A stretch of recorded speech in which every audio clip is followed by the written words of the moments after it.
Boa noite, gente. Boa noite. Eu acho que todo mundo sabe que a gente está vivendo um momento muito peculiar aqui na Bienal, na nossa cidade, no nosso país. A gente tem problema, alguém tem um problema com o beijo. Então, como eu vi nas redes sociais, a gente queria começar essa mesa com um beijaço. Então, eu convoco agora, olha para o lado, se ajeita aí, que a gente vai, o selinho é o que for, tá? Vamos mostrar para esse Brasil que não tem problema nenhum no nosso amor. 1, 2, 3, beijo! Gente, tô achando pouco beijo. Acharam um pouco beijo, gente. Para um beijaço, assim? É um beijaço. Pouco. A gente está ao vivo para o Brasil inteiro. Foi. Então, uma salva de palmas para todo mundo que está aqui.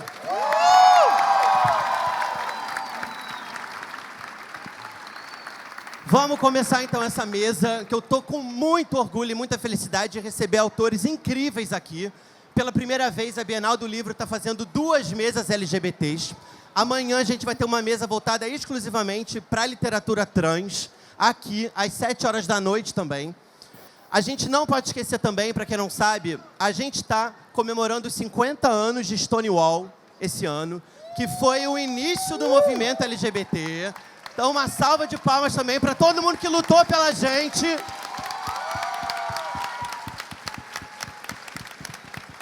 E foi uma galera lá em Nova York, frequentadores do bar Stonewall, que resolveram se rebelar e falar chega dessa censura, dessa homofobia, dessa LGBTfobia, e revidaram para a polícia. E a partir daquele momento, a nossa comunidade mudou, ganhou força. Então é bom que a gente se lembre de que a força está na nossa união e de que chega, LGBTfobia agora é crime, chega de censura, a gente tem que valorizar, sim, a nossa literatura. Pessoas LGBTs precisam se sentir representadas nas nossas histórias, nos nossos filmes, nas novelas, no teatro, na literatura, e graças a essas pessoas e muitas outras, isso está acontecendo. Então, ó, resistência, galera! Resistência! E agora vamos passar a palavra para todo mundo que está aqui. Eu queria apresentar o Igor Pires, autor do Textos Cruéis Demais para Serem Lidos Rapidamente. São livros maravilhosos. Temos Tati Machado, autora... Meu Deus do céu! Meu Deus do céu! Autora de 1000 coletâneas e livros maravilhosos, rainha do Wattpad. Temos Pedro HMC, criador do Põe na Roda. Temos Vinícius Grossos, autor de sei lá quantos livros. Temos Vitor Martins também.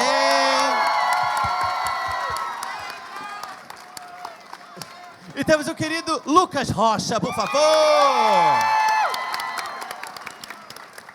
Bom, nós vamos funcionar da seguinte maneira. Eu vou passar a palavra para cada um deles, apresentar, falar um pouquinho dos seus livros, de qual que é a importância que eles acreditam que tem a literatura LGBT nos dias de hoje, colocar personagens, criar antologias como a Tati faz, poesia como o Igor faz, o canal Põe na Roda, uma literatura voltada falando sobre personagens HIVs, infanto-juvenis.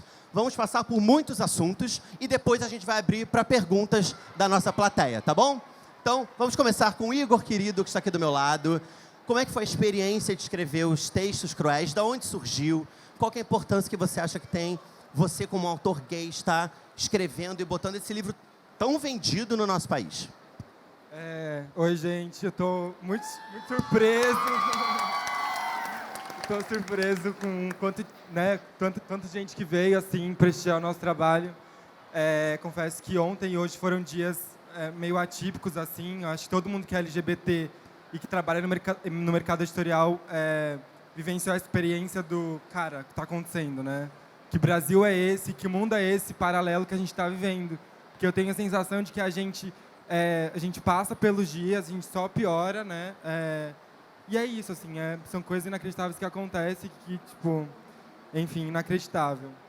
Mas eu sou um LGBT que veio da periferia de Guarulhos, lá de São Paulo. Então, eu cresci numa família bastante humilde, onde os estudos eram era o único caminho que a gente tinha para acessar espaços que, né, não eram feitos para a gente. Então, a minha escrita surgiu muito desse lugar, assim, de saber que eu precisava mudar a minha realidade e a realidade das pessoas à minha volta. E a poesia surgiu nesse meio do caminho, assim, como um alento, né? Porque quando você mora em periferias ou centros muito distantes, né, do centro, do considerado centro da cidade, você precisa de alternativas para você ter o seu dia a dia, né? Para você preencher o seu dia a dia. Porque é difícil sair da cidade, porque, cara, é caro sair da cidade, é caro você pagar 7, 8 reais no ônibus para ir, depois no metrô. Enfim, então, escrever para mim era uma estratégia, era o meu divertimento, assim. Os meus amigos iam para a boate da faculdade, eu estava em casa escrevendo. E eu sempre fui essa pessoa que sofreu muito, assim. Né, me relacionava com as pessoas, terminava, então chorava horrores. Ia para o Tumblr, que acho que todo mundo conhece aqui, e escrevia mesmo, assim. Escrevia sobre o que eu estava passando.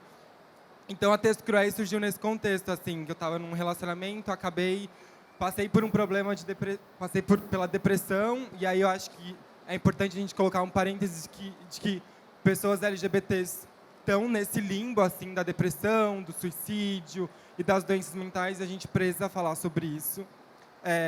E como eu estava nesse lugar, assim, nesse lugar muito incômodo, a escrita surgiu, né, já tinha aparecido, mas surgiu como um fator de sobrevivência. Eu escrevia para poder sobreviver.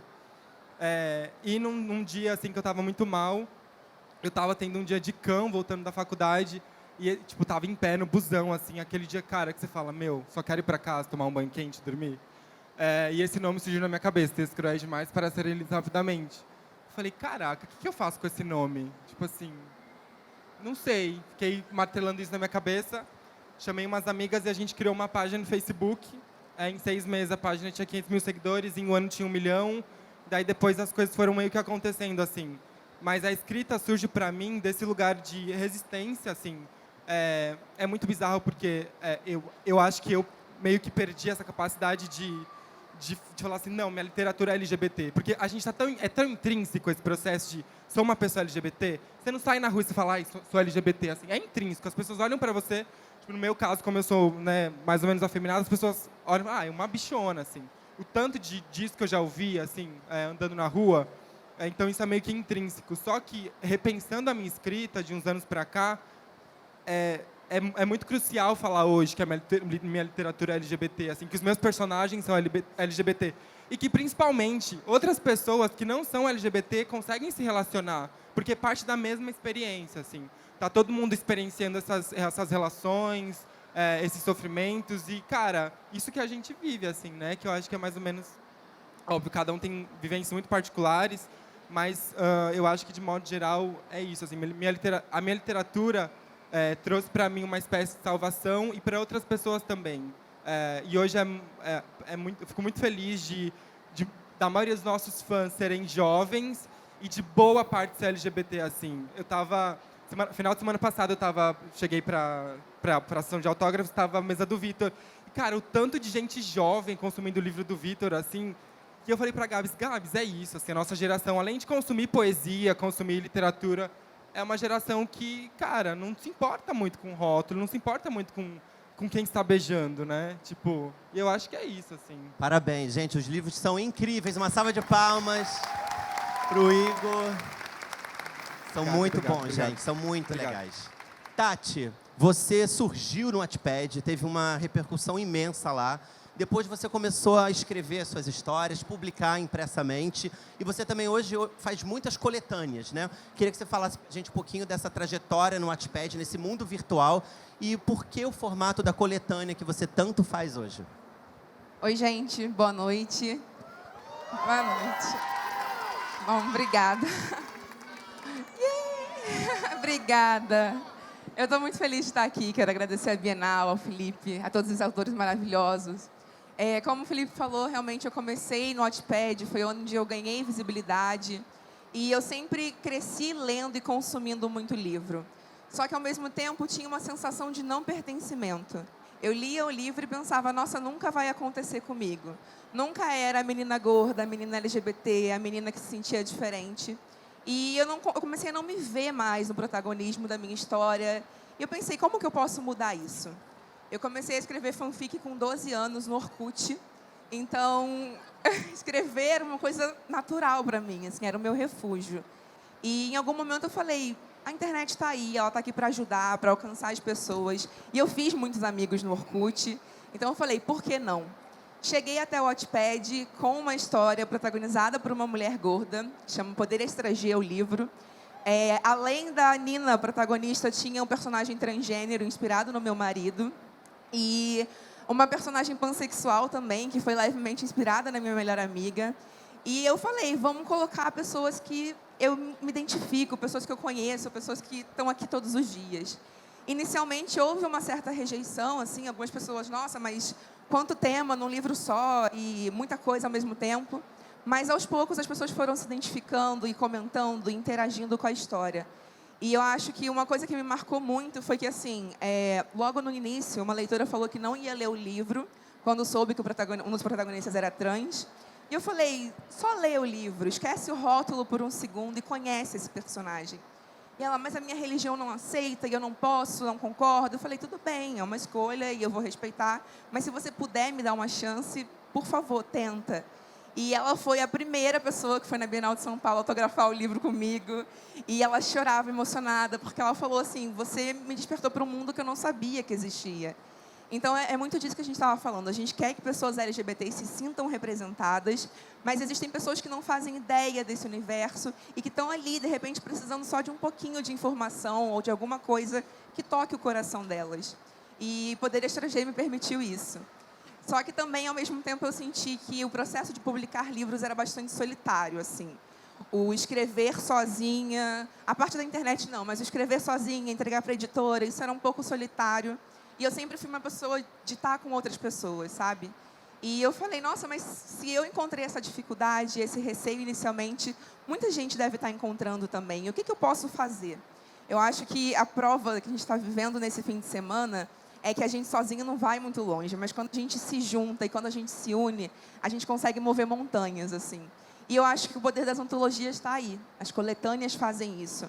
Então, assim, o Orgulho de Ser foi o primeiro livro que eu editei para uma editora com essa proposta e foi um livro com edital aberto ao público.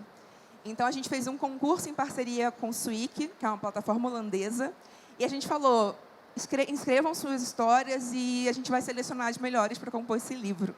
E a gente estava esperando, sei lá, 200 contos, e foram mais de 900 contos inscritos. E de pessoas de todos os lugares do Brasil, de todas as idades, muitos menores de 18 anos, inclusive. E eu falei, o que a gente faz com tudo isso? E aí foi que eu senti o poder do coletivo, de como a gente pode transformar a literatura num lugar plural, quando a gente se une e a gente acredita numa coisa só.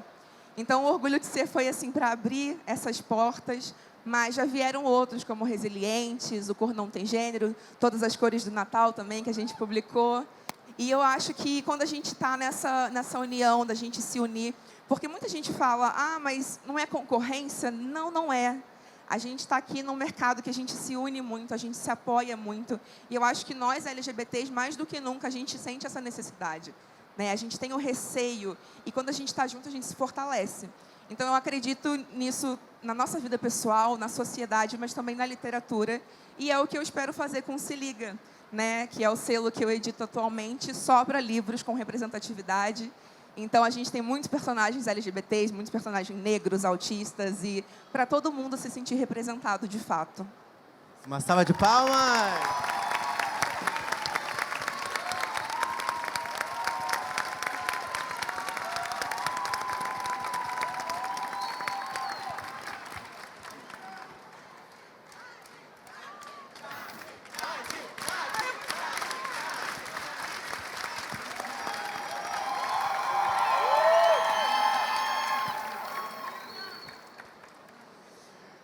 Parabéns. Vamos agora ao querido Pedro, que há alguns anos criou o nosso maior canal LGBT no YouTube. Eu acho que todo mundo aqui já viu algum vídeo, ou vê vários, ou acompanha o Põe na Roda, que faz um serviço incrível pra gente. Obrigado. Eu sou fã, é incrível, realmente. E eu queria que você falasse um pouquinho pra gente também da experiência que você teve com o canal, claro, puxando para literatura, porque até o seu livro dialoga muito com o canal, né? No final de cada capítulo você tem o QR Code para assistir um vídeo. Sim, dá para ler e assistir. Dá pra ler e vídeos assistir que tem a junto. ver, sim, é bem legal. Então, enfim, queria que você falasse um pouquinho. Bom, o convite para escrever esse livro veio por conta do canal, né, que ganhou uma visibilidade muito grande, muito rapidamente. Quando o Felipe, da Editora Planeta, me ligou e falou assim, a gente queria que você escrevesse um livro. Eu nunca tinha pensado, embora eu já trabalhasse escrevendo como roteirista, em lançar um livro. E aí eu senti uma puta de uma responsabilidade, mas a primeira coisa que eu lembrei foi quando eu tinha 16 anos, eu baixei um livro PDF escondido na internet que chamava O Terceiro Travesseiro. Todo mundo já leu. E assim, eu tenho 34 anos, quando eu tinha 16, é emocionante ver isso aqui, porque assim, não tinham livros LGBTs. E aí eu fiquei sabendo por um amigo que me recomendou O Terceiro Travesseiro, numa época da minha vida que eu vivia completamente no armário, ninguém sabia que eu era gay. E eu falei, cara, mas como assim? É um livro gay? É o quê? É conto erótico? Não, é uma história. Eu falei, sério? Não, porque existe essa confusão, né, dessa conotação de que a cultura e a informação LGBT as pessoas confundem com sexo, enfim, necessariamente. E aí eu lembro que eu baixei esse livro, eu li e foi a primeira vez em que eu me senti normal na vida, porque eu pude me identificar com tudo que aquele autor estava falando. O Terceiro Travesseiro, não sei quem já leu aqui, mas é um relato muito pessoal de como o cara se descobriu, se apaixonou por um amigo e tal.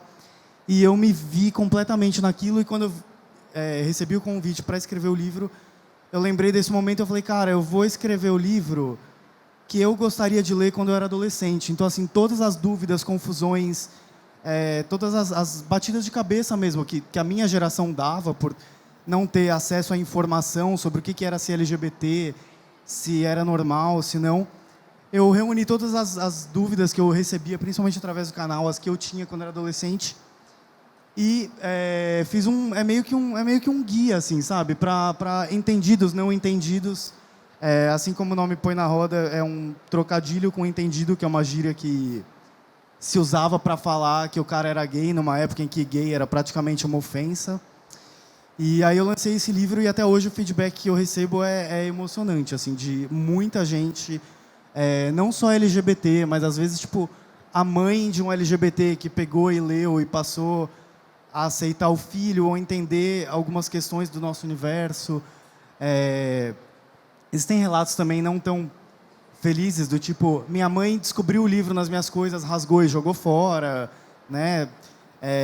Mas eu acho incrível que a gente esteja vivendo esse momento. Quando me convidaram para participar aqui da Bienal, eu sabia que seria histórico por toda essa história de como a literatura LGBT está avançando. Acho que até a reação do Crivella é uma prova disso, né? Porque é sinal de que a gente está aparecendo. Agora apareceu mais do que nunca, né?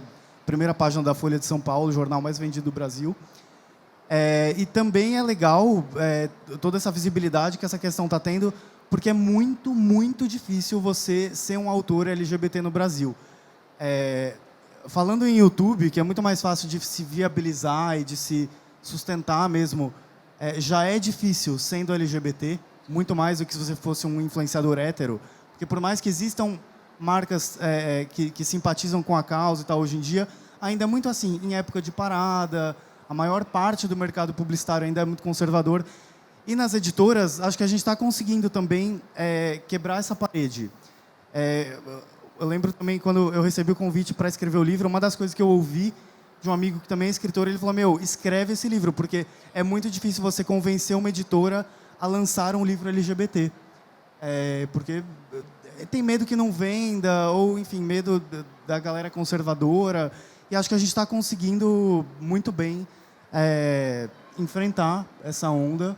E eu espero que seja daqui para frente, né? Embora a gente esteja vivendo um momento difícil, aí, essa onda conservadora e tal, eu ainda prefiro pensar que isso é uma resposta a tudo que a gente vem conquistando e que vai passar, até para não enlouquecer, né? Que tá bem difícil, que hoje em dia cada dia é uma bordoada, né? Tipo, é uma bomba, assim, tipo. Mas enfim, a gente tá aí resistindo. Salve de palmas! Obrigado. Querido Vinícius, que tem 5 livros publicados, né? Um agora sendo traduzido para 7 países. que é o Garoto Quase Atropelado. Tá lançando agora o Feitos de Sol, que também ficou em primeiro lugar na Saraiva, na pré-venda. Enfim, esse garoto bomba também. Vinícius, você tem muitos personagens também de uma literatura young adult, né? Que seria a nossa infanto-juvenil e já mudou de nome. Queria que você falasse um pouco de como que você se sente escrevendo tantos livros com personagens LGBTs e tendo uma repercussão com um público tão jovem, né? A gente escuta tanto a defesa da família, protejam as nossas crianças. Mas e as crianças, né, e os adolescentes LGBTs? Elas não existem? A gente com 18 anos vira LGBT e esquerdopata e louco? Não, né? Isso não existe. A gente tem uma infância, a gente tem uma adolescência. Então, como que você lida com esse público e por que tantos livros com esses personagens? Qual a importância e o feedback que você tem com os seus livros? Cara, eu confesso que no começo era algo muito egoísta, porque eu escrevia simplesmente as histórias que eu queria ler, sabe? Eu acho que todo mundo, nós escritores que escrevemos livros com personagens LGBTQI+, a gente parte muito do mesmo princípio de que a gente, quando éramos mais jovens, eu lia vários outros livros, Thalita Rebouças, eu lia John Green e tudo mais, e são livros maravilhosos, mas que eu meio que tinha que me forçar a me colocar naquela narrativa de se apaixonar pela primeira vez, de ter aquelas sensações pela primeira vez, de ter aqueles sentimentos pela primeira vez. E, conforme eu fui crescendo como pessoa, eu percebi que era tudo igual para todo mundo. A gente sente, quando a gente está se apaixonando, a gente olha para a pessoa de um jeito mais carinhoso e a pessoa percebe que a gente está olhando, a gente sente aquele calafrio, todo mundo sente isso. Só que para o público LGBT, para as pessoas LGBT, é muito mais difícil, porque a gente precisa viver, muitas das vezes, um romance velado e nos velar a nós próprios, né? Dentro de casa, às vezes na escola, às vezes no trabalho.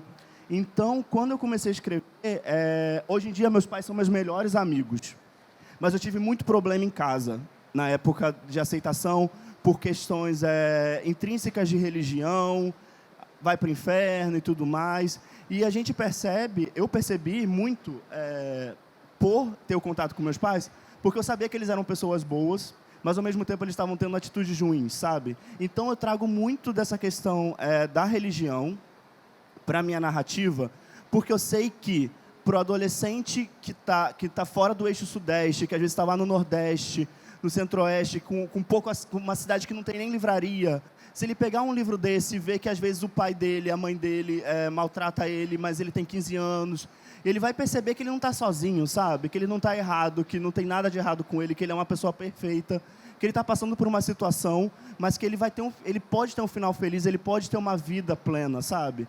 Acho que é muito por isso que eu escrevo esse tipo de história. Porque quando eu era esse adolescente de 16, 17 anos, estavam começando a aparecer narrativas de cunho LGBT, mas não tinha esse boom que a gente tem hoje. E eu meio que buscava isso em outras histórias. Então eu fico pensando quão diferente seria ver um romance tipo Com Amor, Simon, que é super sessão da tarde, é simplesmente gostosinho, não é para você ter uma grande reflexão, é simplesmente para existir ali. São histórias necessárias, todo mundo precisa disso, sabe? Então é muito por causa disso que eu escrevo. E, cara, essa questão do Crivella, não tem como a gente não falar, porque para mim foi uma montanha-russa de sentimentos, porque ontem, quando eu cheguei no Rio e recebi a notícia do que estava acontecendo, eu fiquei muito triste, porque eu me senti pessoalmente atacado, senti que estava atacando pessoalmente os meus amigos, e era realmente um ataque à nossa literatura, à nossa arte, a nós mesmos. Mas depois, assim, eu juro para você, durou 10 minutos, porque quando eu comecei a ver a reação das pessoas e ver todo mundo aqui, todo mundo falando, não é assim que funciona, a gente está juntos, não, a gente não vai baixar a cabeça, cara, isso importa muito. Então, assim, ter a casa cheia aqui hoje, agora, com todo mundo, é muito mais do que simplesmente entretenimento. Acho que é uma coisa histórica mesmo, do tipo, estamos juntos e não vamos ceder. É isso!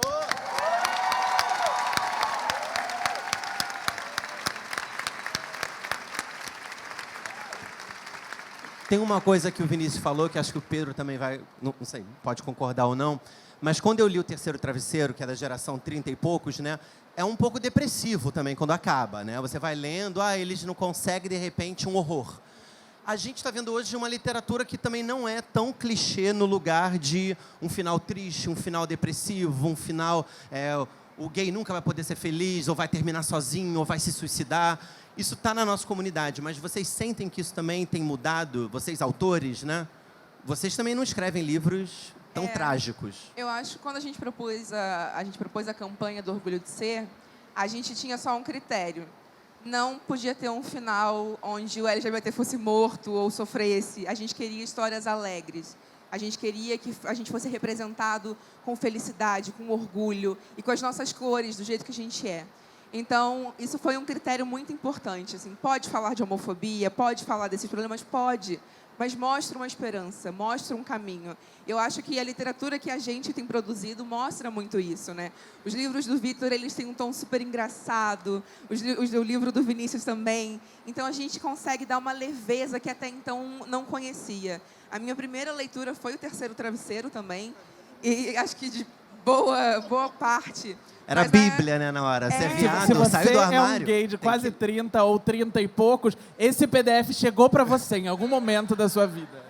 Eu falo que eu sou uma exceção, porque eu pedi para minha mãe, e ela foi comprar na livraria, e aí o livreiro ficou tipo, você quer o terceiro travesseiro para sua filha de 15 anos, né, mãe? É.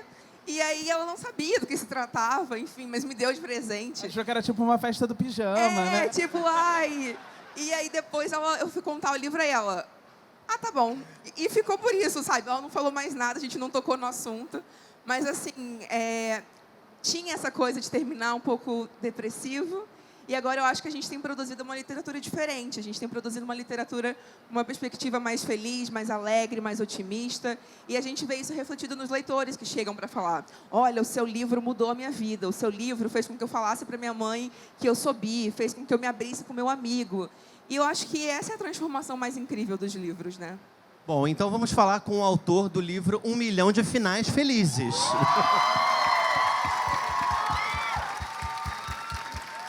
Que é o melhor nome possível. E Piratas Gays. Piratas Gays. Não vamos esquecer desse detalhe.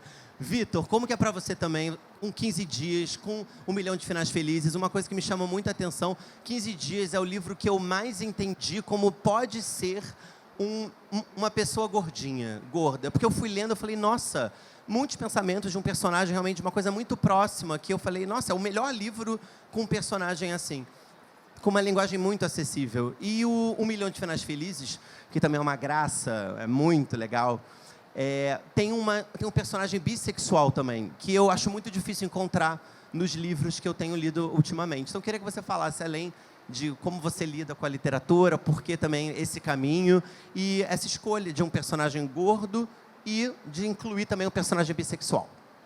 Oi, gente, boa noite. Muito obrigado a todo mundo que está aqui hoje. Eu estou muito feliz de ver essa arena cheia, de estar acompanhado aqui de tanta gente importante, especial, tantas vozes importantes aqui essa noite.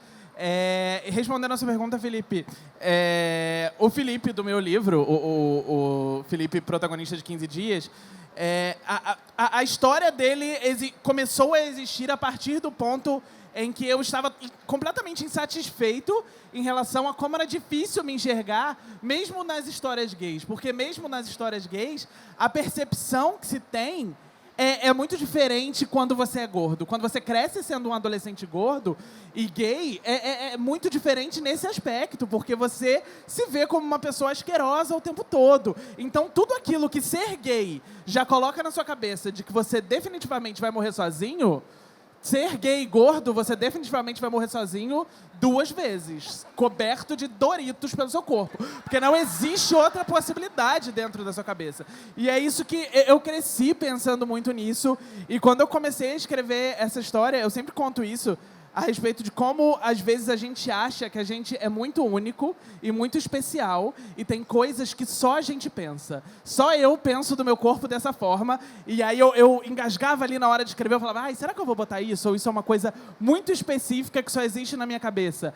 E é tão doido quando, tipo, algumas cenas que eu decidi colocar, as pessoas falam, meu Deus, eu me identifiquei tanto com isso, porque esse é o tipo de coisa que eu pensava a meu respeito, que eu nunca achei que outra pessoa também pensava. Porque a gente é muito cruel com a gente mesmo. Então, quando outras pessoas conseguem ver... E eu acho que é muito mais fácil quando você entender, até mesmo para pessoas magras, pessoas dentro do padrão, quando elas veem o que um personagem gordo faz com ele mesmo, e você tem outros motivos para gostar desse personagem, você gosta dele porque ele é uma pessoa dócil, porque ele é uma pessoa educada, porque ele é uma pessoa engraçada, você fala, para de fazer isso com você. Por que você está fazendo isso com você mesmo? E eu acho que esse é um exercício de empatia muito grande, quando a gente consegue olhar para fora da nossa caixa, assim, e falar, por que você está fazendo isso com você? E quando você vê esse comportamento sendo repetido por você mesmo, você fala, todo mundo faz isso com você, é óbvio que você vai fazer isso com você. E eu falo que os meus livros, geralmente, são maneiras que eu uso de tirar de mim todos os problemas que eu tenho da minha cabeça. Então, em 15 dias, eu falei muito sobre essa questão, sobre a questão de padronização de beleza e sobre a questão de corpo. E dentro de 1 Milhão de Finais Felizes, eu falei, assim como nos livros do Vinícius, como ele comentou aqui, eu falei bastante sobre religião e sobre crescer numa família conservadora. E esse livro, eu acho que foi o maior desafio que eu enfrentei na minha vida na hora de botar para fora, porque em 15 dias eu acho que as coisas estavam mais bem resolvidas, mas quando se trata de religião, principalmente eu, que sou um menino que cresceu na igreja, que cresceu aprendendo, sabe, eu sei ordem dos livros da Bíblia, eu sei versículo decorado, eu dançava na igreja, sabe? Imagine. Mas isso era uma coisa que estava muito entranhada em mim, e é uma coisa que fica no hábito, às vezes, até hoje, depois de grande. E quando eu fui escrever 1 Milhão de Finais Felizes, eu sabia que ia ser um livro difícil para sair de dentro de mim. Eu sabia que ia ser um livro difícil para minha mãe ler. Tipo, ela leu 15 dias, me mandou, falou, ai, Vitor, que orgulho, amei, não sei o quê. Aí eu lancei esse. Aí ela, e esse daqui mudou o tamanho da letra, né? Tá menor, eu não tô conseguindo ler. Eu falei, mãe, a letra está do mesmíssimo tamanho. Pode terminar de ler. Ela não terminou de ler até hoje, mas um dia ela termina. Mas quando eu decidi falar sobre religião, e esse eu acho que é um livro que ele foi muito abraçado pela comunidade, e hoje é um dia em que eu estou aqui com esse microfone na mão, extremamente destroçalhado emocionalmente por causa de tudo que aconteceu nos últimos 2 dias, e esse foi um dos livros que foi distribuído hoje na ação, e encontrar durante a Bienal pessoas que estavam com ele ali enroladinho no plástico, falando, Vitor, assina pra mim foi um momento tão importante, tão grandioso nesse sentido, porque é um livro, eu sei, quem acompanhou, assim, não sei se tem alguém aqui que me segue no Twitter, mas quem acompanhou... obrigado por me seguirem. Se não sigam, por favor. Mas durante o processo todo de escrita, eu só chamava esse livro de Piratas Gays. E era, cada capítulo, eu falava, gente, escrevi um capítulo de Piratas Gays hoje. Gente, a editora mandou a capa de Piratas Gays. E todo mundo só chamava de Piratas Gays, até que chegou no momento em que a gente teve que ter uma conversa com a editora e falar, Vitor, então, o que a gente vai fazer com esse título? A gente vai chamar de Piratas Gays mesmo? Porque é um livro que tem piratas e eles são gays. Então, é um título bem literal. Mas eu comecei a pensar em relação a como o Jonas, que é o protagonista do livro, ele não poderia comprar um livro chamado Piratas Gays e levar para casa. Então a gente deixou bem escondidinho, na 4ª página do livro tem escondidinho ali, rabiscadinho, porque só quem estiver procurando muito vai encontrar isso ali. A gente botou a pulseirinha do Jonas na capa ali no cantinho, e a gente tenta colocar as coisas no detalhe, mas não é numa questão de vergonha, sabe, de esconder, mas é a questão para pensar que tem pessoas que não podem se dar o luxo de comprar um livro desse e colocar em casa. E isso quebra meu coração em 300 mil pedaços. Porque eu estava comentando numa mesa que acabou de acontecer na Amazon, que é uma história que está martelando na minha cabeça desde semana passada. Na semana passada eu estive aqui na Bienal, eu fiz uma sessão de autógrafos ali no stand da Globo Out. E foi muito a certeza de como, isso que está acontecendo aqui é isso que importa. Porque a gente escrever livros e editoras publicarem livros, enquanto eles forem só livros, é só papel. É só papel. Quem transforma os livros em histórias são as pessoas que leem. São as pessoas que pegam esse livro e falam, eu li esse livro muito bom e você precisa ler também. E não me importa de emprestar livro. Toma meu livro. Leva também. Eu vou deixar aqui na sua mesa do trabalho. Vou levar para a escola e vou te emprestar. Porque é isso que transforma o livro em história. Porque senão não faz sentido. E aí eu tava lá nessa sessão de autógrafos e chegou uma menina com uma pilha gigante de 1 milhão de finais felizes. E você vê os livros assim, detonados, que ela falou assim, olha, esses livros são todos meus e das minhas amigas, que não puderam vir hoje. A gente já emprestou esse livro aqui para a sala inteira. Então, você pode ensinar para mim? Eu falei, claro. Aí fui pegando o nome de cada uma e tal. E aí a Global lançou esse ano um livro chamado A 5 Passos de Você, que é um livro que foi... ele tem um filme desse livro, e eles lançaram uma sobrecapa, que é a capa do filme, e ela esconde a capa do livro. E aí tinha esse livro lá. E eu falei, sou doida, esse livro não é meu, eu não vou autografar esse livro. Ela, ai não, é porque tem uma menina da escola que botou essa capa aqui para esconder para ela ler em casa, porque tinha um arco-íris ali. E ao mesmo tempo que isso me deixou triste, isso me deixou muito feliz, porque os jovens, eles estão dando jeito, sabe? Eles estão fazendo, eles estão correndo atrás nesse aspecto. E isso, para mim, é o mais importante, sabe? Eu acho que cada um que está aqui, que é LGBT, a gente sabe as nossas limitações, a gente sabe até onde a gente pode confrontar a nossa família, a gente sabe até onde a gente pode ir. E é extremamente irresponsável, principalmente me colocando numa posição onde eu escrevo para leitores adolescentes, falar, é isso aí, tenha orgulho de quem você é, enfrente sua família. Eu não sei como é a família de cada um. Eu não sei o que pode acontecer, eu não sei as consequências. Mas ver como os jovens estão dando o seu jeito, estão arrumando seus meios, e eles não estão fazendo isso sozinhos, eles estão fazendo isso em grupo. E é um livro que está passando de mão em mão, é uma história que passa de mão em mão, são recomendações, assim, e eu acho que a gente fala muito comunidade LGBT, mas eu acho que isso é o senso de comunidade, sabe? Porque às vezes a gente repete muitas palavras, elas perdem um pouco o sentido. Mas eu enxergo dessa forma. Comunidade é isso, é você ver quem está precisando daquilo e você estender da forma que você pode ajudar. Então, eu acho que... Enfim, esse momento que a gente está vivendo essa noite é muito importante. Obrigado a todos vocês. Quem veio aqui hoje, que conseguiu pegar o livro impróprio, eu desafio vocês a lerem esses livros e emprestarem para outras pessoas. Passem ele adiante da mesma forma que esse livro chegou de graça para vocês. Passa ele adiante, entrega para outra pessoa. Porque é o que eu disse, a história só vai ser história se as pessoas lerem. E eu acho que todos os livros que foram entregues lá têm histórias que merecem muito ser lidas.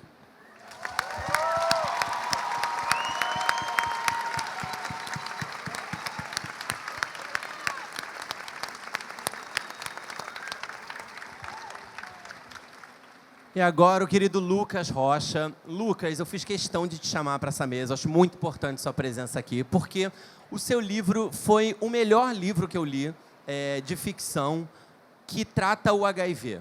Porque os livros que eu tinha lido sobre o HIV, sobre a AIDS, eram livros ou de relatos de pessoas que viveram, ou uma coisa mais médica, mais quase documental. E o seu livro é uma ficção jovem, com 3 personagens vivendo uma relação com o vírus de uma maneira diferente, né? Queria que você falasse qual a importância que eu acredito que você acha que tenha, e eu concordo, porque acho muito importante a gente quebrar esse tabu do HIV. Qual a importância desse livro e como ele tem mexido com a sua vida? Ele acabou de ser, né, traduzido para o inglês, vai ser publicado lá fora.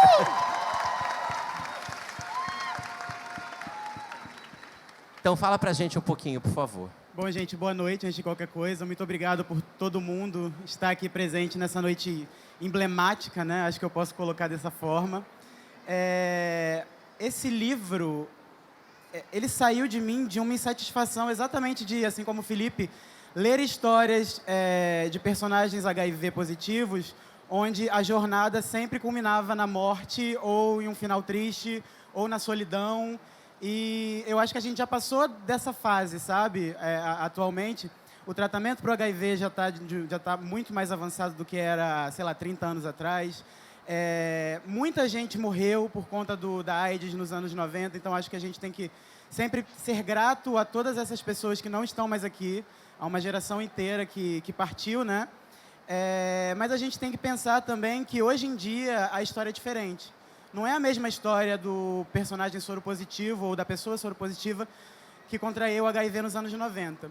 E o ponto principal dessa história foi quando eu trabalhava na Fiocruz. Eu fazia revisão de texto científico na Fiocruz. E uma vez caiu para mim um texto sobre HIV e AIDS, que era um texto que perguntava sobre a percepção que o cidadão tinha do HIV. E era basicamente um artigo de entrevistas. E eu li ali em 2018, 2017, que era a época que eu trabalhava, as mesmas coisas que eu ouvia quando eu era criança, adolescente, as mesmas coisas de sempre. Que se você sentar no mesmo lugar que uma pessoa sentou, você pega HIV. Se você beijar uma pessoa HIV positiva, você contrai o vírus. Sei lá, você vai para o inferno, a culpa de Deus, Deus colocou isso, é um castigo de Deus para você. E aí eu falei, peraí, tem alguma coisa errada aí, né? A gente não está mais nesse ponto. O tratamento do HIV, principalmente no Brasil, é referência mundial. Se é uma das coisas que o Brasil pode se gabar mundo afora, é do tratamento que ele confere às pessoas soropositivas de um modo geral, mas principalmente no eixo sul-sudeste, que é onde a minha história se passa. A minha história ela se passa no Rio de Janeiro e ela acompanha 3 personagens. Como o Felipe falou, eles estão em estágios diferentes do HIV. Um deles acabou de descobrir que tem o vírus, então assim, eu também achei muito importante colocar o primeiro capítulo do livro, abrindo o livro, com um personagem que acabou de descobrir que ele é HIV positivo. Porque, assim, a sensação que eu tenho é uma pessoa que acabou de descobrir, pega esse livro para ler, o que a gente vai fazer? Inclusive, esse título que ficou em inglês é o que a gente faz a partir de agora, sabe?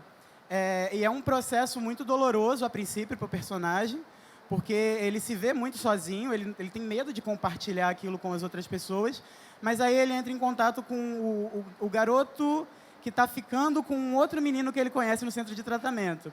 Ele conhece o Vitor lá, e o Vitor está paranoico porque ele descobriu que o garoto com quem ele está se relacionando também é HIV positivo, mas esse garoto, que é o Henrique, é um rapaz que se trata, que faz tratamento, que é indetectável, que não transmite o vírus, porque uma pessoa HIV positiva indetectável, ela não transmite o vírus, isso já foi comprovado, sabe, de uma forma cabal, com uma pesquisa que demorou mais de 20 anos para ser concluída.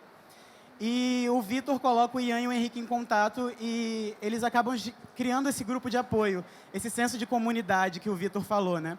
Apesar de ser uma história de amor entre o Vitor e o Henrique e ter essa tensão de saber se eles vão ficar juntos ou não, eu acho que o ponto principal dessa história é a amizade que perpassa a vida dos 3 e como eles realmente estão ali um para o outro quando um precisa de apoio.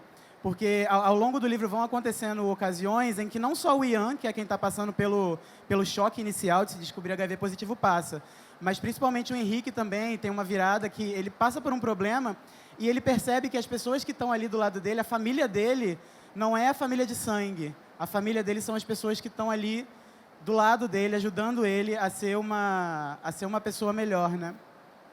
E, a resposta que eu estou tendo desse livro, ela está sendo extremamente boa. Eu lembro que teve uma mesa na Flip que uma moça me perguntou assim, nossa, mas você deve estar recebendo tanta crítica negativa por parte de pais, por parte de educadores ou alguma coisa do tipo, por estar tratando de um tema como esse. E eu parei para pensar e eu percebi que até hoje eu não recebi nenhuma crítica negativa no sentido do tema que é abordado. Tem gente que não gosta, é claro, cada um tem o... Você pode gostar ou não da narrativa, mas ninguém fala que tem uma informação errada, é um livro problemático, é um livro que passa uma inverdade, porque eu tive muito cuidado de fazer pesquisa sobre esse livro, visitei centro de tratamento, conversei com médico, conversei com paciente, para tentar captar, assim, o máximo possível todas as nuances de um tema que é muito complexo e é um desgaste muito mais, hoje em dia, muito mais emocional do que físico, porque o tratamento ele te confere uma vida completamente saudável. E a resposta que eu tenho recebido desse livro, ela é incrível, assim. Eu lembro na Bienal do ano passado, quando eu lancei esse livro em São Paulo, foram 2 ocasiões. A primeira eu estava em pânico, porque ninguém tinha lido o livro ainda, né? Então, uma menina comprou o livro no primeiro dia e no último dia ela voltou com o livro cheio de marcação, cheio de post-it. E ela falou que tinha amado muito o livro. E o segundo caso que me marcou mais foi um rapaz que chegou, comprou o livro e também voltou no final. E ele falou, muito obrigado, porque eu acabei de descobrir que eu sou portador do vírus. E esse livro me ajudou muito a elucidar muitas questões que eu tinha. E eu sei que não vai ser fácil, mas agora eu estou mais calmo, sabe? E quando eu ouço esse tipo de relato, eu acho que meu trabalho está feito, sabe? Se eu puder melhorar a vida de uma pessoa, isso parece o maior clichê do mundo, mas se eu puder mudar a vida de uma pessoa, ou melhorar a vida de uma pessoa que seja por ter lido uma coisa que eu escrevi, de ela estar gastando, sei lá, meia hora da vida dela sentada lendo uma coisa que veio de mim, eu acho que, sabe, eu estou em êxtase, meu trabalho está feito.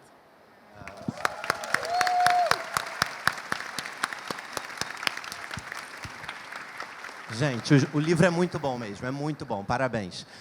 Antes de abrir para a perguntinha, eu queria só contar 2 casos que aconteceram. Um é muito antigo, claro, tem um livro Carol, da Patricia Highsmith, que foi, enfim, adaptado para o cinema. E a Patrícia, ela fala que quando o livro foi escrito, em 1950, ela recebeu muitas cartas de leitoras lésbicas que falavam: esse é o primeiro livro que a personagem lésbica não se mata no final, ou que tem a possibilidade de um final feliz. Obrigado. E que ela falou como isso foi importante, que tem tudo a ver com o que vocês falaram. E a outra coisa é, há 3 anos enfim, estou numa loucura, que é um canal chamado Eu Leio LGBT, lendo livros exclusivamente voltados para a literatura LGBT. E eu fiz um vídeo sobre literatura infantil, né, que não está aqui hoje, mas tudo bem. E o vídeo com vários livros voltados para criança, como, sei lá, Joana, a Princesa Trans, tem vários livros, Olivia tem 2 papais. Os bolsominions invadiram esse vídeo e detonaram como não basta ser viado, mas deixa as nossas crianças em paz. Então é muito interessante, nesse momento que a gente está vivendo, também começar assim, a fuçar. Existem livros para crianças que têm 2 pais, para crianças que têm 2 mães, para uma criança trans, para pais que têm um filho trans. A gente tem livro hoje de tudo possível e imaginário. Então, essa noção que a gente tinha no começo de, meu Deus, só tem um terceiro travesseiro, só tem esse, tem que ler esse. Hoje, de verdade, existe muita literatura LGBT, é uma grande mudança, é um grande avanço, e eu acho que a gente entendeu um pouquinho, ou relembrou nessa Bienal, a força que esses livros têm, né? Acho que a gente está vendo o quanto eles podem incomodar essa galera retrógrada, preconceituosa. A gente não vai parar, né? Então, eles não passarão, a gente seguirá. Então, vamos valorizar a literatura, gente. E agora vamos abrir as perguntas. É o seguinte, você com certeza já levantou, louco? Ó, então, ó, eu vou apontar. Vai lá na bandeira que ela veio preparada. Da bandeira. E aí... Só levantar a mãozinha, tá, gente? Vai dar tudo certo. Olá, Vitor já me conhece, mas eu sou a Cecília. Eu queria agradecer a vocês todos, porque eu sou uma escritora lésbica.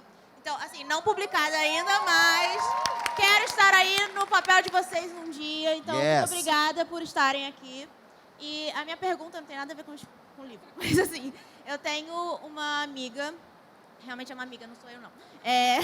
Eu tenho uma amiga que está se descobrindo bissexual agora, mas ela tem muita homofobia interna. E a família dela é completamente bolsominion, assim, preconceituosos, muito preconceituosos. E eu fico nesse papel tentando ajudar ela, porque ela só vem buscar conselhos para mim, apesar de ter vários amigos LGBTs. Então, a pergunta é: qual o conselho que vocês podem me dar para ajudá-la da melhor forma possível a passar por esse momento que todos passamos de descoberta em um ambiente extremamente opressor?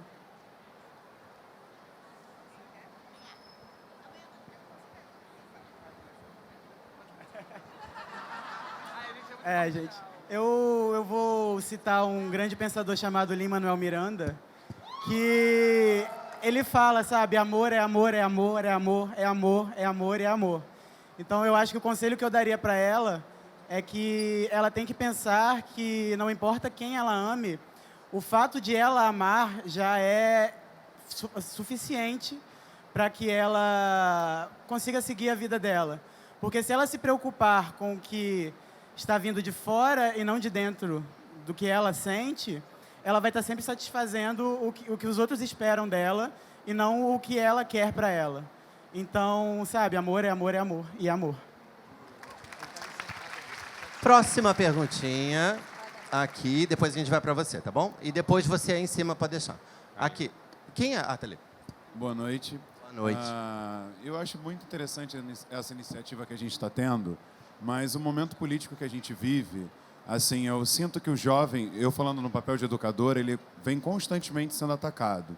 E a minha questão é a seguinte: como a gente faz para poder tornar o papel da literatura LGBT plenamente incentivada dentro da escola, sem a gente ser atacado pelos sistemas de poder do nosso país? Porque o nosso aluno quer, o nosso aluno conhece, e a gente, enquanto professor, a gente fica vendido não para a juventude, porque ela é representativa, mas para o sistema. Muito engraçado, porque... Muito engraçado isso que você falou, porque o Vitor estava falando disso, às vezes tem que colocar na contracapa, assim, que é um livro LGBT. E o livro da Textos Cruéis é constantemente recomendado por professores de escola. A gente recebe muito isso de, olha, estou passando o seu livro para matéria de português e de filosofia, assim. E eu sinto que é muito isso, assim. É triste você meio ter de driblar esse sistema conservador que a gente vive, mas é um caminho, assim, meio que fazendo a surdina. E, cara, eles fazem, assim, os nossos leitores são adolescentes que estão na escola e, tipo assim, passam os livros, né, um para o outro e eles vão se revezando. É isso. Talvez, enquanto professor, sei lá. É muito difícil desafiar o sistema nesse sentido. Eu tive muita dificuldade com a adoção dos meus livros em escola, mas eu converso muito com o professor e bibliotecário, e é muito isso que o Igor falou, as coisas são feitas de maneira sutil. Essa semana, inclusive, eu recebi uma DM pelo Twitter de uma professora falando sobre um trabalho que ela passou sobre literatura nacional contemporânea, e ela apresentou uma lista de autores. E no meio dessa lista de autores, existiam alguns livros LGBT ali, os meus estavam ali no meio, e os alunos tinham que escolher um, e ler um, e aí ela me mandou a foto da redação que a menina fez sobre 15 dias, eu fiquei todo bonitinho, a letrinha dela de 8ª série, sabe? Mas ela tava, sabe, a professora tá fazendo o papel dela, tá fazendo essa parte, mas é isso, é uma coisa meio escondida, Tipo, meio... não, sei lá, é triste, né, de novo. Não falar, olha, esses...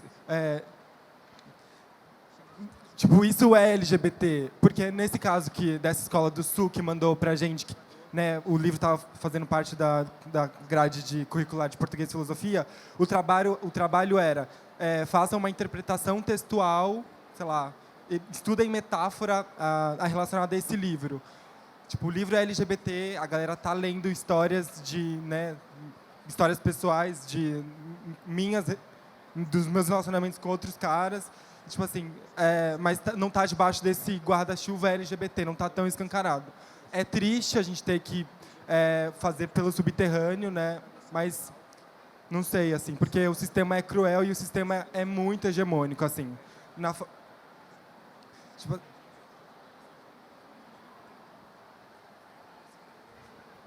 A moça tá chegando ao microfone. O problema que acontece hoje é que a juventude ela pede o nome, ela pede a história. E você, como professor de literatura, você não tem. Você não pode. Se você faz, você recebe ataque. Então, assim, na mídia, vocês estão sendo atacados, mas nas escolas, nós estamos sendo atacados todos os dias, em todos os momentos, sem cessar. A nossa luta para poder se manter enquanto educador e construir um ambiente plural está sendo infinitamente... E a gente precisa dessa voz. A gente está precisando dessa participação também, né? Então, assim, a minha pergunta é para isso. Eu vejo o aluno com a depressão, eu vejo a menina triste, eu estou apresentando autores da literatura brasileira que são clássicos, mas eu tenho uma mesa, um auditório lotado de pessoas que eu gostaria de falar, que eu gostaria de apresentar, para que pudessem ver também novas histórias.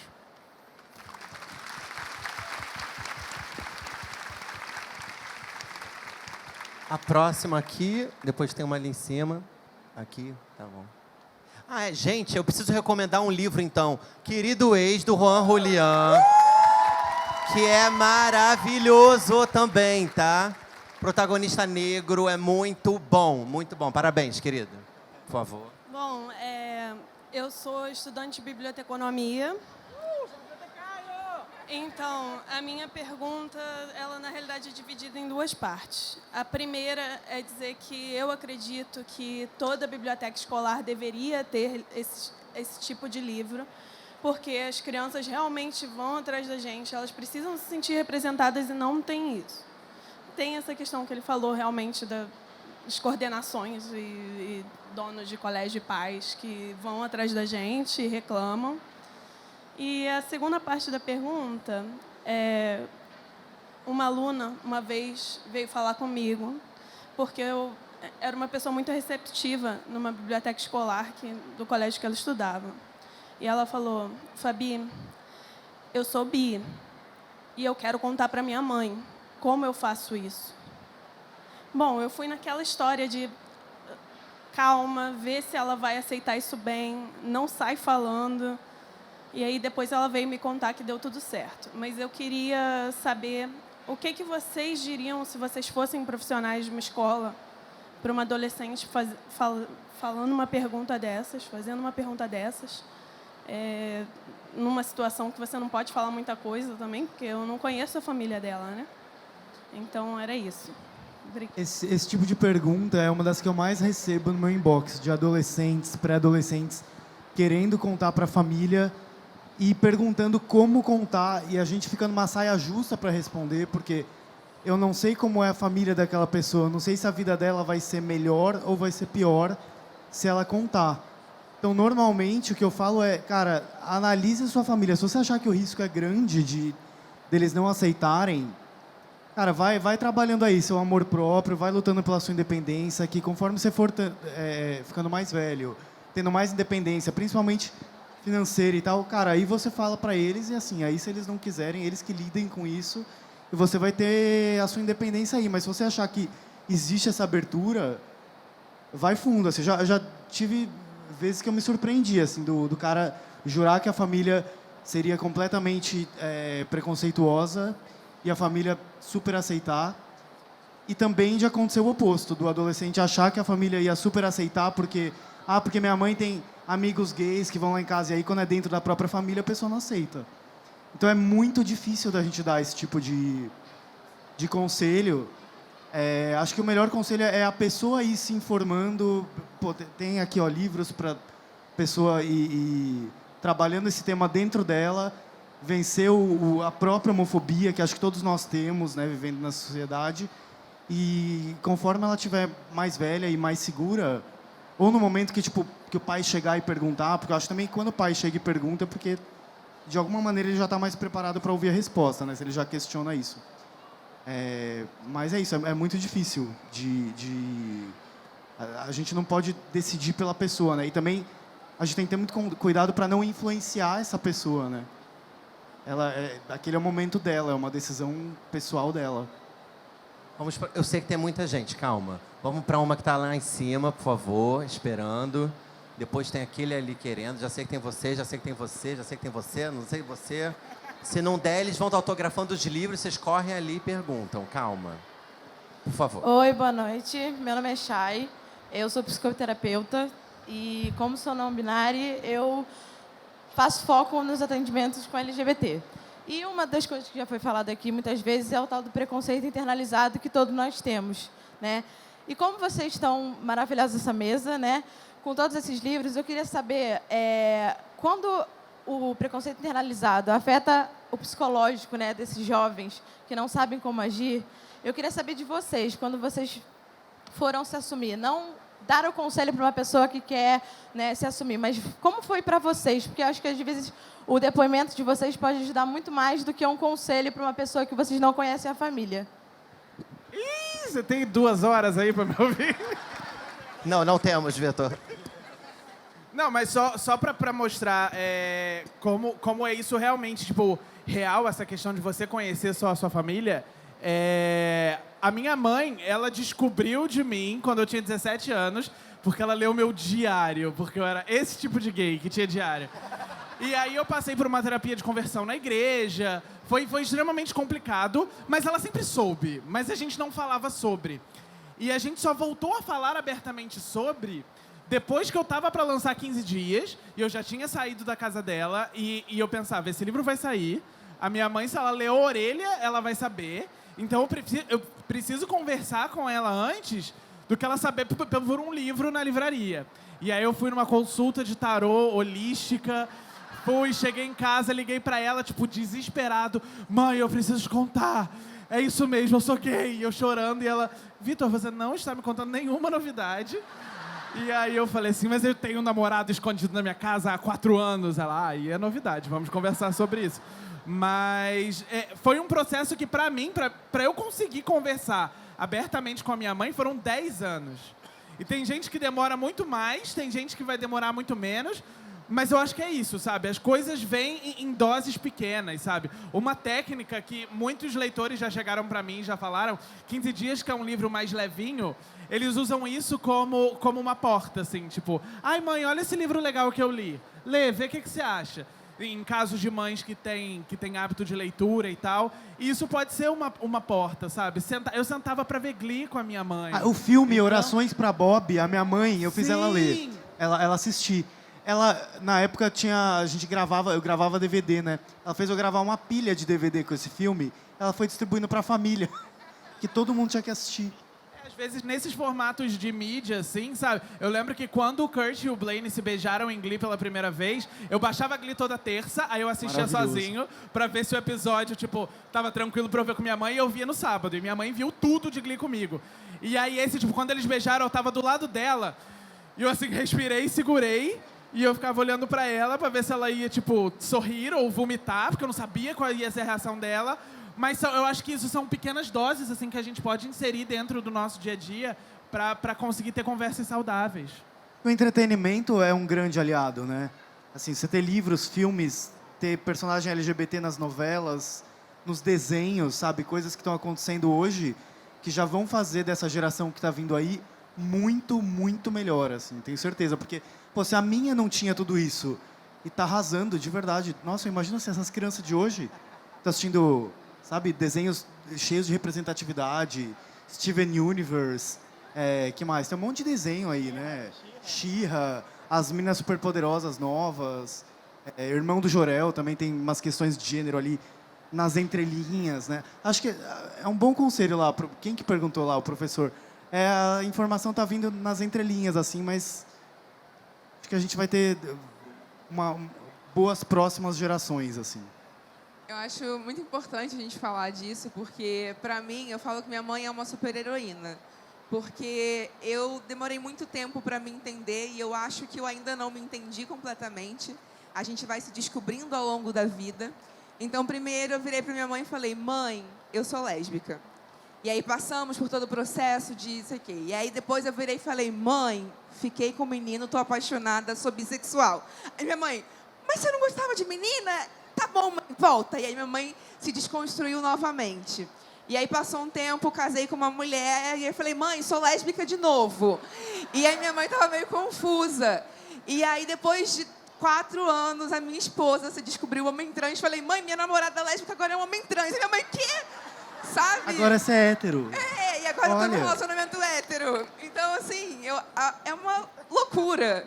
E a minha mãe, ela vem tentando entender e tentando apoiar. E eu falei, mãe, quer saber do que mais? Esquece nomenclatura, esquece rótulo. É bom que a próxima vez, né, ela já vai falar, ai, filha, foda-se. Ai, chega, já foi. Então, assim, eu tive vários momentos em conversar com a minha mãe, me assumi 4 vezes de 4 formas diferentes. E agora eu vivo, assim, sabe, tentando me entender enquanto ser humano e tentando evoluir. Mas eu acho que é muito difícil a gente falar, porque cada pessoa tem uma história, tem uma família. E eu sou filha de militar, então também não foi fácil. Mas eu acho que a gente tem que encontrar esse caminho. Como é que a informação chega? Como é que a gente encontra abertura? Quem a gente acha que vai apoiar a gente? Então, assim, eu encontrei na minha mãe uma aliada, que apesar dela não entender, dela às vezes se confundir e errar os nomes, ela está sempre me apoiando. Mas a gente vai encontrar algumas pedras, alguns degraus, e só a gente vai saber como passar por eles. Então, é muito pessoal, mas eu sempre falo isso. Olha, eu saí 4 vezes do armário de 4 jeitos diferentes, então não tem jeito. Acho que é esse o caminho.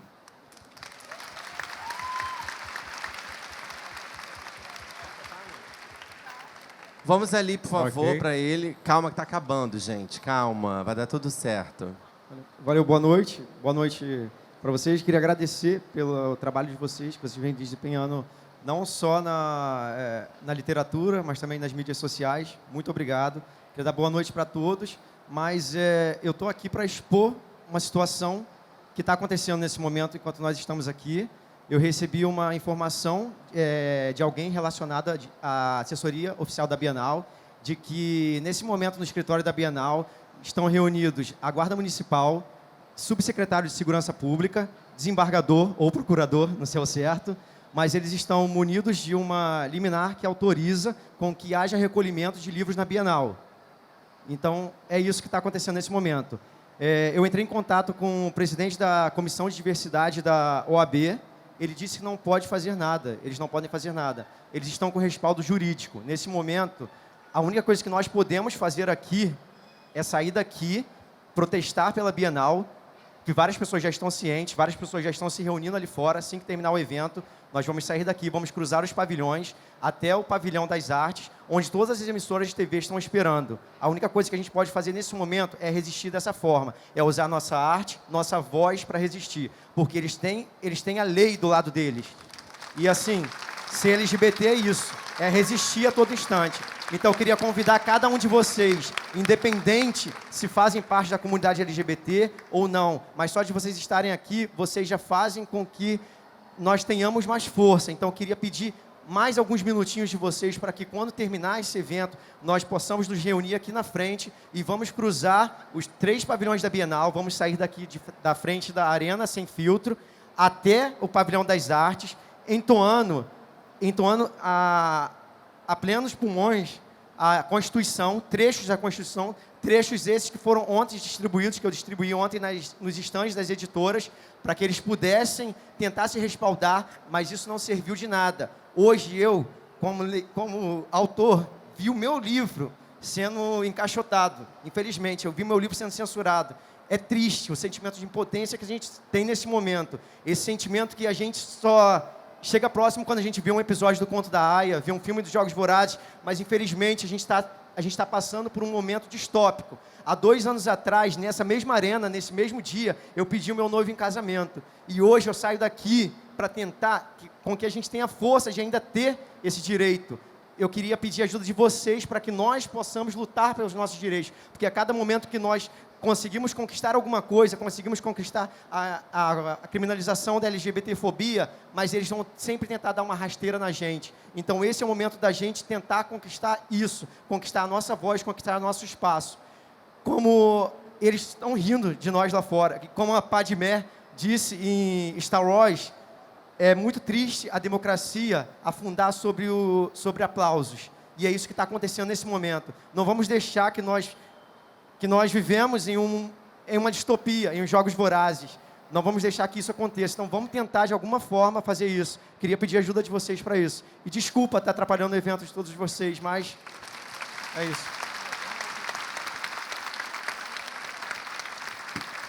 Só falar uma coisa. Vamos lá.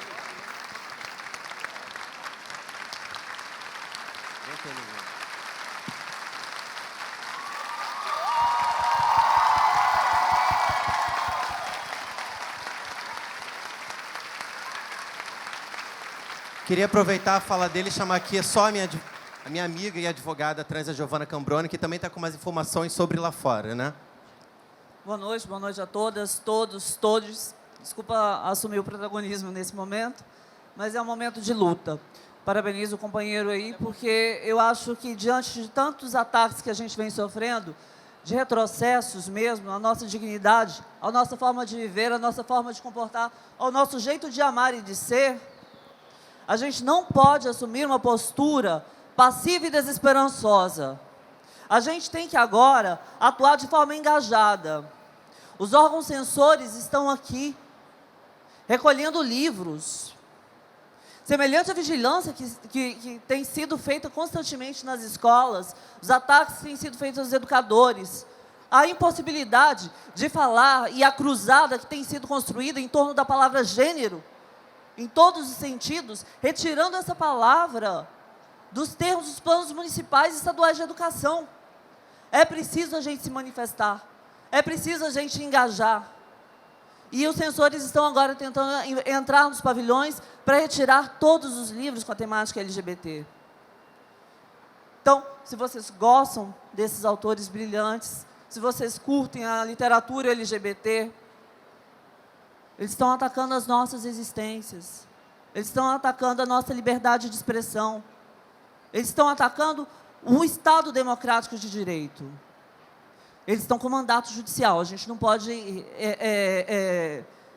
atacar o mandato, sob pena de desobediência à justiça. Mas a gente pode se manifestar.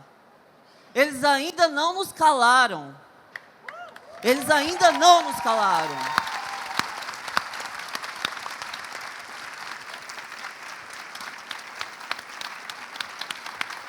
E quando o prefeito dessa cidade provoca esse tipo de ação por causa de um beijo gay, eu penso que eu quero uma sociedade que não tenha um beijo gay, não tenha um beijo lésbico, não tenha um beijo trans, não tenha um beijo hétero, tenha o beijo. E qualquer diferença disso seja só preconceito.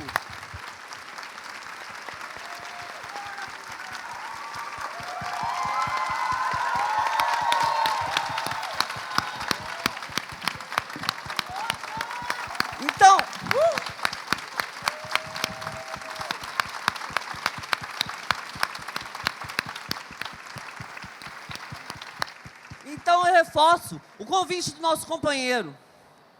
Desculpa atrapalhar o evento, mas é o momento da gente se engajar. É o momento da gente marchar até o Pavilhão das Artes, onde os sensores estão, onde a mídia está.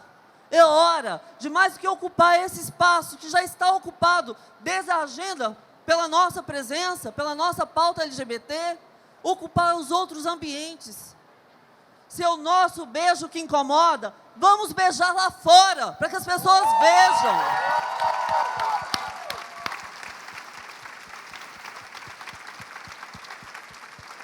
Se nossas vidas incomodam, se nossa literatura incomoda, se nossa existência incomoda, vamos incomodar.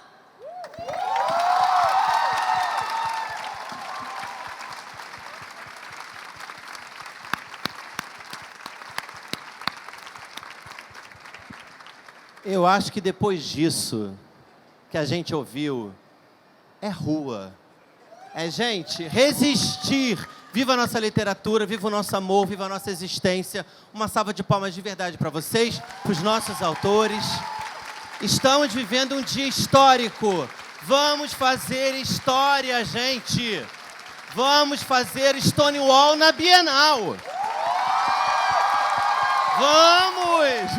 Vamos beijar, vamos amar, vamos ler, vamos criar, vamos divulgar, vamos compartilhar. Não vão nos calar, gente. É isso, muito obrigado!